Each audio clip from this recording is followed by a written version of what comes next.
What is going on, YouTube Nation? This is Dark Dividend. If you guys are new to my YouTube channel, make sure you subscribe and hit the notification bell so you don't miss future videos. I have a high yield dividend stock that I'm buying. It's a cheap high yield dividend stock. I'm going in. I'm going to take the risk.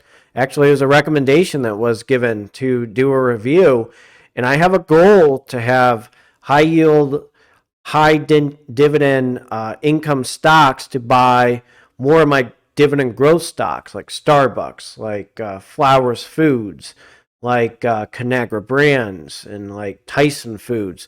So the reason why I'm buying some of these guys, plus they are hiking their dividends, which is like almost like a unicorn stock, like the perfect 10 out of 10, as they say. So this is a high yielder. This is something that has serious potential, and I added it to M1 Finance actually today. So if you're new to this YouTube channel, make sure you subscribe and hit that notification bell so you don't miss future videos. Smash that like button. Let's check this stock out right now. So there was a recommendation. I hope I said this right. Lascaino said, have you checked TRIN? TRIN is a symbol. It's similar stock to HTGC. Well, I'm going to check that out, and I'm going to tell you why I bought it, because that recommendation was hot, and I'm going to do a review, and I'm going to show you what I plan on doing with them. Let's check these guys out. And that stock is known as Trinity Capital Incorporated, sitting at $13.55, a dividend yield of 13.58%. It's on the NASDAQ primary exchange, a PE ratio of 15.76. Average volume 227.94K. The market cap is 476.56 million US dollars. G range was 1023 to 2026, so there is a dip. Day range 1341 to 1421, and its previous close was 1410. So these guys are a little bit down. They're a new business development company. They're a high yield, so you got to be careful with the high yield dividend stocks. There's always risk of a dividend cut, but I'm going to show you why I'm buying these guys. I'm going to review these guys real quick. So being on their website, they provide venture debt and equipment financing to high growth, venture backed growth stage companies. So right here, 2.2 billion in fundings, 275 investments, 1.1 billion under management. So here's a few things. They've backed some of the world's most innovative companies. I'll show you some of their partners. Footprint's a big one. mREIT is a popular one, and Matterport's one of them. So I'm going to go over a little bit more with these guys. So on their website, again, it shows inventors, entrepreneurs, and innovators. We know what it's like to fund a company, patent an idea, raise venture capital, grow a business, and make hard calls. We've walked in the shoes of our portfolio companies and know what it takes to scale a business. So here's their partners right here. Allspace, Ambient, Blue Ground. So I looked at some of these companies. It's actually interesting. Dandelion Energy. So they're well diversified with their overall portfolio.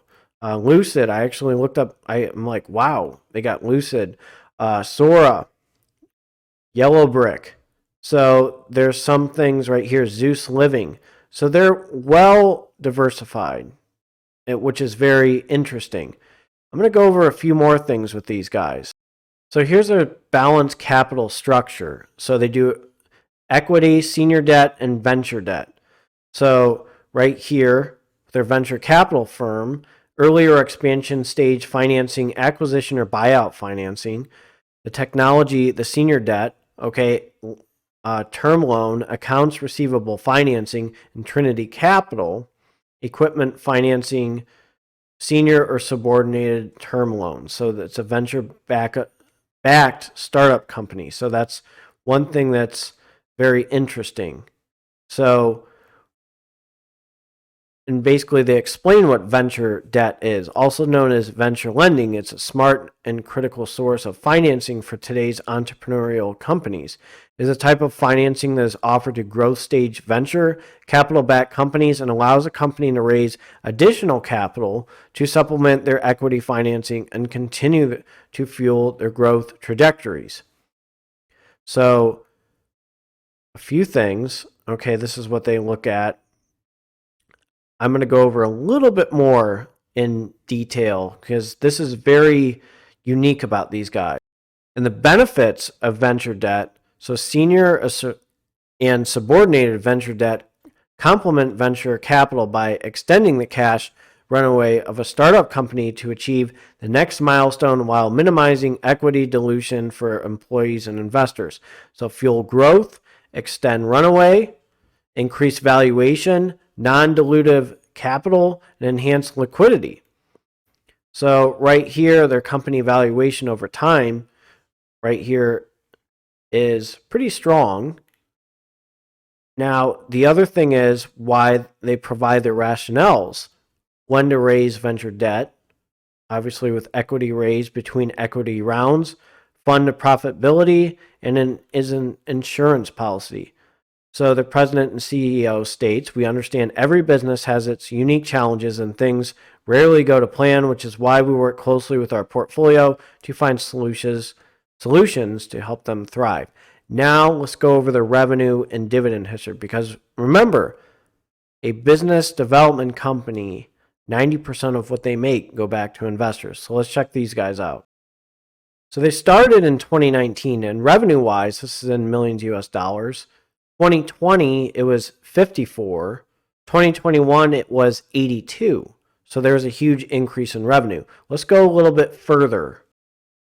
So here's some information with them quarterly. December 2021, revenue was up by 48.95%. It was at 21.51 million. Net income was up 466.8%, and that was 55.11 million. Diluted EPS was up by 245.28%. It was 1.83. Net profit margin is way up, 256.22%. It was at that percent, and it was up 280.54%. The operating income was up 68.71. It was 14.72 million. So the revenue in March 2022 went up, okay, at 28.4 million. Net income went down 9.06 million. It's negative 9.06 million. It was 135.8. Diluted EPS minus 33. It was down 130.56%. Net profit margin was down 120.6%. Operating income was up. Net change in cash was way down. So in June, the revenue was up 79.48%. It was up at 32.51 million. Net income was negative 7.72, and it was down 131.26%. Diluted EPS was minus 0.25, which was down 126.88%. Net profit margin was down minus 23.75. And basically it was down 117.41%. September, the revenue did go up 79.84%. Net income went down 12 million, down to 144.15%. Diluted EPS 0.36. It was down 138.03%. Net profit margin was down 32.3%. It was down a total of 124.55%. Operating income was up at 26.4 million, and it was up 74.79%. Net change in cash is way up at 257.64%. That was at 20.92. So let's go over their dividend history. So since starting their dividend, 09 it was 168. 2021 it was 28 cents to 29 cents to 33 cents to 36 cents. They jumped from 55 cents to 57 cents to 60 cents. The payout ratio is 93%. The number of dividend increases in the last 5 years is 7. Dividend growth in 5 years, we don't know yet. So if you bought one share, you made 184 with a 13.05% dividend yield. So the reason why I'm buying this, one, they're a new kid on the block. Two, the industry rank by Zacks is in the top 17%. They're sitting at $13.55. I see that as a steal. They're ranked as a buy right now. Again, this is not financial advice, for entertainment purposes only. Disclaimer in the description. But I'm going to take a risk on these guys. I took a risk on Hercules Capital. This is why I take risks. I like high income dividend stocks. They are a business development company. The revenue is done very well, as you know, 90% of what they make go back to investors. So I'm going to continue to buy these guys. I like where they're at, and I think there's a possibility that these guys can be even more stronger and back to where they were. So let me know what you think of this video. If you are new to this YouTube channel, make sure you subscribe and hit the notification bell so you don't miss future videos. I will have a video for you posted tomorrow. Take care.